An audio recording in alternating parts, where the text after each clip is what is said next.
सतगुरु रूपे प्यारे साध संगत जी, प्यार और सत्कार से कहना धन निरंकार जी।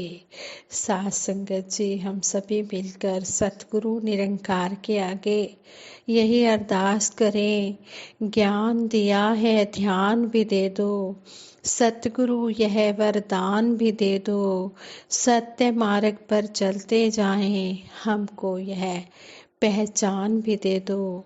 समय कीमती कदर करें हम, बाधाओं से नहीं डरे हम, प्रेम दया सद्भाव युक्त हो, हर बाधा को पार करें हम। जब सतगुरु निरंकार का हाथ जीव के ऊपर होता है तो वो हर बाधाओं से पार हो जाता है। ऐसा ही इस कविता में भी बताया गया है और दासी आप जी के चरणों में ये विचार लेकर आई है। इन विचारों द्वारा भी हमें यही समझाया गया है कि हमने प्रेम, श्रद्धा, नम्रता, सत्कार रूपी बड़े बड़े नोट रखने की जगह बनानी है अपने मन में। साध संगत जी, जीवन में संतों महापुरुषों का संग बहुत ही जरूरी है। अच्छे संग से अच्छी सोच विकसित होती है। अच्छी और सकारात्मक सोच से प्यार, नम्रता, सहनशीलता जैसे मानवीय गुण मन में उत्पन्न होते हैं। तो छोटी सोच से वैर, ईर्ष्या और नफरत को बढ़ावा मिलता है। छोटी सोच से बड़े लाभ की कामना करना बेकार है। आज हम देखते हैं कि बड़े नोटों की क्रय शक्ति बहुत ही कम हो गई है और छोटे 1-2 के नोट, सिक्के आदि लगभग न के बराबर हो गए हैं। अठन्ने चौन्ने की तो बात ही क्या करें, वे तो चलन से बाहर ही हो चुकी हैं। इन्हें फिर भी अगर हम साथ लेकर फिरते रहें तो यह समझदारी नहीं होगी। साध संगत जी, एक महापुरुष अपने विचारों द्वारा बता रहे थे, कहते हैं कि मेरे बड़े भाई का जन्मदिन बहुत धूमधाम से मनाया गया।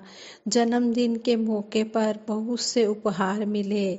छोटा भाई उन उपहारों को खोलने लगा। उन्हीं उपहारों में उसे एक अंतर्राष्ट्रीय कंपनी का महंगा पर्स मिला। वह उसे पसंद आ गया। इससे पहले कि बड़ा भाई कुछ कहता, छोटे भाई ने अपनी पॉकेट से पुराना पर्स निकाला और उसमें रखा हुआ सामान नए पर्स में डालने लगा। पहले नोट डाले, फिर कार्ड और अंत में बारी आई छुट्टे पैसों के। अचानक वह अपने बड़े भाई को बोला, भैया यह कैसा पर्स है, इसमें छुट्टे पैसों के लिए तो जगह ही नहीं है। बड़े भाई ने उसे अपने पास बिठाया और समझाने लगा, यह एक अंतर्राष्ट्रीय कंपनी का महंगा पर्स है। हर कोई इस पर्स को नहीं खरीद सकता। जो भी इस पर्स को खरीदेगा वह साधारण व्यक्ति नहीं होगा। वह धन दौलत से भरपूर होगा, संपन्न होगा। वह व्यक्ति जब भी मार्केट जाकर कुछ खरीदेगा, वापसी में उसे अगर दुकानदार छुट्टे पैसे देगा तो वह उसे लेने के लिए लालायित नहीं होगा और छुट्टे पैसे आप रख लीजिए, वह दुकानदार को यह बात कहकर आगे बढ़ जाएगा। ठीक इसी प्रकार हमें सतगुरु की असीम कृपा द्वारा निर्मल मन रूपी एक ऐसा पर्स मिला है जिसमें प्रेम, श्रद्धा, नम्रता, सत्कार रूपी बड़े बड़े नोट रखने की तो जगह है, परंतु नफरत, निंदा, ईर्ष्या, वैर, विरोध जैसे चलन से बाहर हो चुके छुट्टे पैसे रखने का कोई स्थान नहीं है। अगर कोई यह छुट्टे पैसे हमें देने की कोशिश भी करे तो छुट्टे पैसे आप रख लीजिए, यह कहकर आगे बढ़ जाना ही सही होगा। सतगुरु के चरणों में यही विनती है कि हम पर कृपा करें ताकि हम भी यह बात जल्दी से जल्दी समझ जाएं कि हमारे मन रूपी परस में इन विकारों के लिए कोई स्थान नहीं है। सात संगत जी कहते हैं भगवान भक्तों के वश में होता है। यह बात जम्मू के एक महात्मा ने बताई है। कहने लगे, दास बचपन से पढ़ता और सुनता आया है कि गुरसिक का अपने सतगुरु पर अटूट विश्वास होता है। प्रेम सच्चा हो तो सतगुरु अवश्य गुरसिक को कृतार्थ करते हैं। सतगुरु कभी जाति पाति ऊंच नीच अमीर गरीब का विचार नहीं करते। ज्ञान और भक्ति के लिए किसी विद्या कर्म कांड शिक्षा आदि की जरूरत नहीं होती। प्रभु तो केवल प्रेम करते हैं।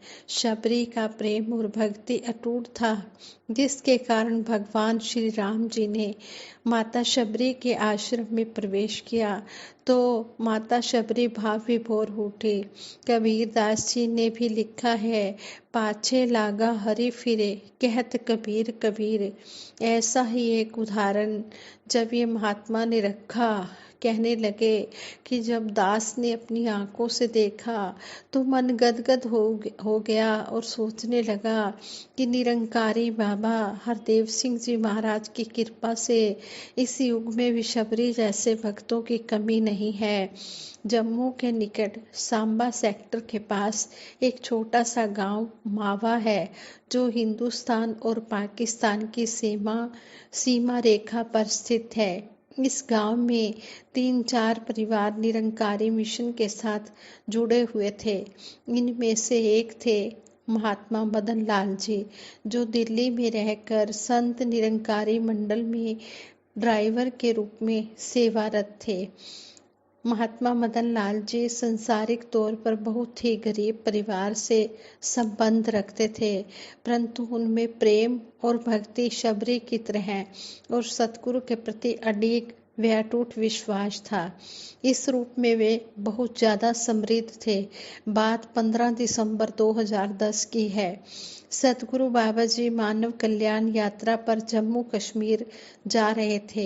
उन दिनों महात्मा मदन लाल जी भी पत्नी सहित अपने गांव कुछ दिनों के लिए आए हुए थे। सतगुरु बाबा जी का पहला सत्संग कार्यक्रम जम्मू कश्मीर के कठुआ जिला मुख्यालय में चल रहा था। यह जगह मदन लाल जी के गांव से 50 किलोमीटर की दूरी पर है। मदन लाल जी ने सतगुरु बाबा जी के साथ आए महापुरुषों से इच्छा जताई कि बाबा जी से विनती करें कि जब वह जम्मू के लिए रवाना हो तो रास्ते में हमारे गांव आकर दास की कुटिया में अपने पावन चरण डालें और दास के परिवार सहित अब सारे गांव वासियों को अपनी दया दृष्टि से कृतार्थ करें। महात्माओं ने कहा, सतगुरु बाबा जी का प्रोग्राम तो पहले से ही फिक्स हो चुका है, फिर भी आपकी विनती रखने का प्रयास करेंगे। महात्मा मदन लाल जी ने अपने सारे गांव वालों को अपने घर आने का इनविटेशन दे दिया और सारा परिवार यथासंभव सेवा के लिए तैयारी में लग गया। उस समय दास भी अपने परिवार सहित मदन लाल जी के घर पहुंच गया। वहां बहुत ही खुशी का माहौल था। सभी की आशा भरी नजरें बाबा जी के आगमन पर टिकी हुई थी। काफी समय बीत चुका था, बाबा जी नहीं आए तो महात्मा मदन लाल जी ने फोन करके पता किया तो मालूम पड़ा कि बाबा जी सीधा जम्मू के लिए निकल चुके हैं। जब यह बात गांव वालों को पता चली तो गांव वाले कहने लगे, मदन लाल तो बावरा है। मजाक उड़ाते हुए तरह तरह की बातें करने लगे। इतना सब होने पर भी महात्मा मदन लाल जी के विश्वास में जरा सी भी कमी नहीं आई। महात्मा मदन लाल जी के परिवार में उनकी पत्नी के अलावा सारे सदस्य सत्संग से अभी जुड़ भी नहीं पाए थे, लेकिन वे उन्हें हमेशा सतगुरु का गुणगान करते हुए ही देखते थे। भगत हर हाल में सतगुरु निरंकार का शुक्राना ही करता है। हालात चाहे कैसे भी हो, परिस्थिति कैसी भी हो, लेकिन उनकी मन की स्थिति एक जैसी ही रहती है। प्रेम सच्चा हो तो प्रभु अपने गुरसिक की लाज हर युग में रखते आए हैं। 2 दिन के बाद सतगुरु बाबा जी को जम्मू से सीधा पंजाब के लिए रवाना होना था। उस दिन भी महात्मा मदन लाल जी दास को मिले और कहने लगे कि समय तो नहीं मिला, लेकिन दास को विश्वास है कि सतगुरु बाबा जी अवश्य हमारे गांव आएंगे। साथ ही यह भी कहने लगे कि मैंने आज भी गांव वालों को इनवाइट किया है।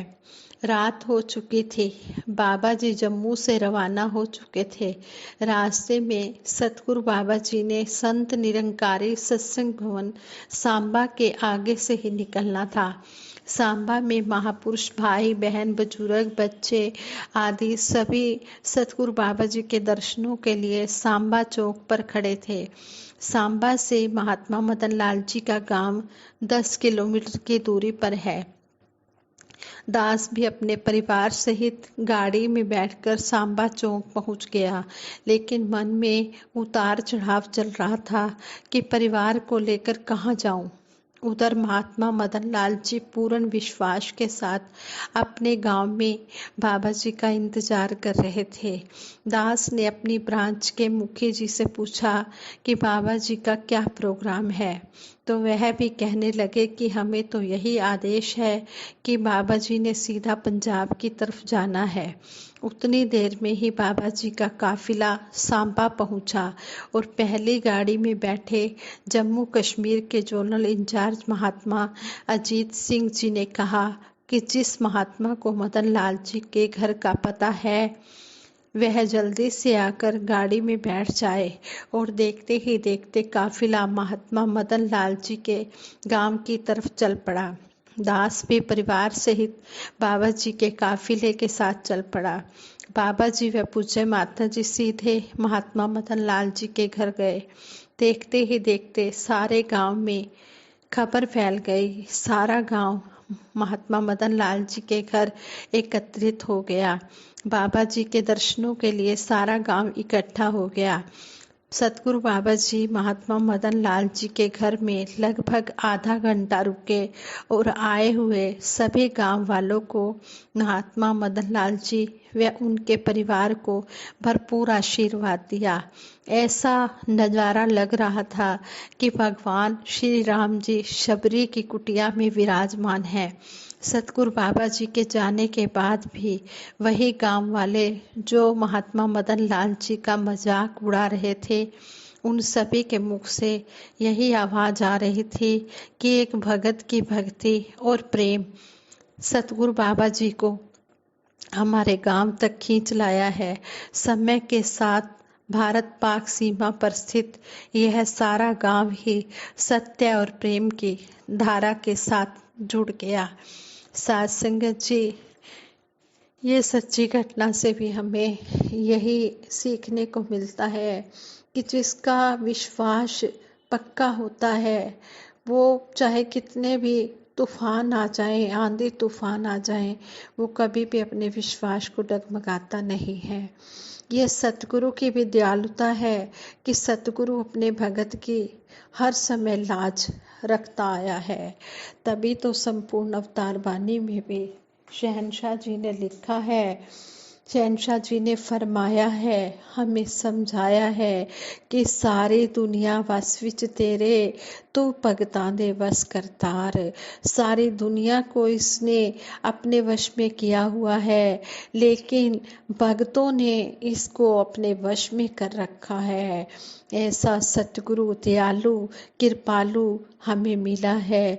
आज वक़्त के सतगुरु माता सुदीक्षा जी महाराज भी इसी तरह सबको प्यार बांटते चले जा रहे हैं और सत्य का प्रचार जगह जगह फैलाने में लगे हैं। अपने आराम की भी परवाह ना करते हुए सतगुरु माता जी दिन रात सत्य के प्रचार में लगे हुए हैं और हर एक के दुख दर्द को दूर कर रहे हैं और ये ब्रह्म ज्ञान को घर घर में जाकर बांट रहे हैं।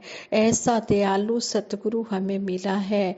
ऐसे दयालु सतगुरु को हम कोटिन कोटिन बार नमस्कार करते हैं और सतगुरु के चरणों से यही आशीर्वाद मांगते हैं कि हे सच्चे पातशाह, जैसा आप जी चाहते हो वैसा हमारा जीवन बना देना।